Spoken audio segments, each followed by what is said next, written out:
Haplusin nawa ninyo ang puso ng aking kapatid, ang Pangulo ng Pilipinas.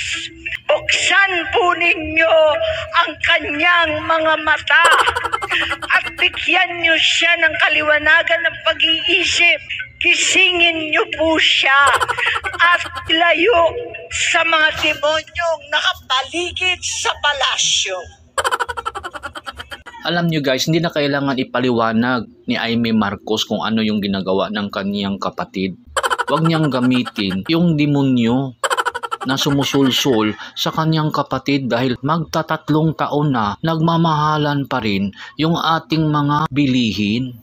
At wala siyang aksyon. Tapos yung mga tauhan niya, yung mga public servant natin na instead protektahan tayo, nandoon sa Senado. Kini-question, hinihiring dahil nagbibinta na ng shabu. Tapos tumatanggap ng billions of donation for a different countries pero wala tayong nakikitang pagbabago sa bansa. Nasaan yung billions of dollars? Kung marunong kayong magkwinta, kwintahin ninyo. No? Billions of dollar po yun. I-convert ninyo ng piso. Tapos, wala nang protection ang ating bayan. That is number one lapses of our government to protect our people and to prevent hunger and to make our prices affordable to the people to prevent hunger. Yun lang ang pinaka-basic na gagawin ng isang president. Na nakita natin kay Duterte, kakaupo pa lang, nagbago na.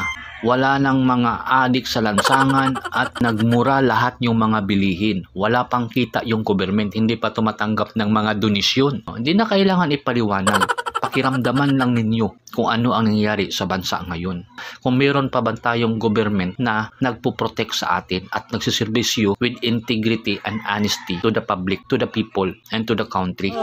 Ganun lang yun kasimple guys. At yung mga pulboroni ng mga loyalist na hindi alam kung anong meaning ng kanilang advocacy, sana buksan ang kanilang isip. Hindi po tayo for the politician, for the people po tayo. Kawawa yung Pilipinas. Sa yaman ng ating resources, wala ang Hong Kong, wala ang Malaysia, pero napakayaman nila. Yung Pilipinas ay napakahirap. Sino ang yumaman? Yung mga politiko.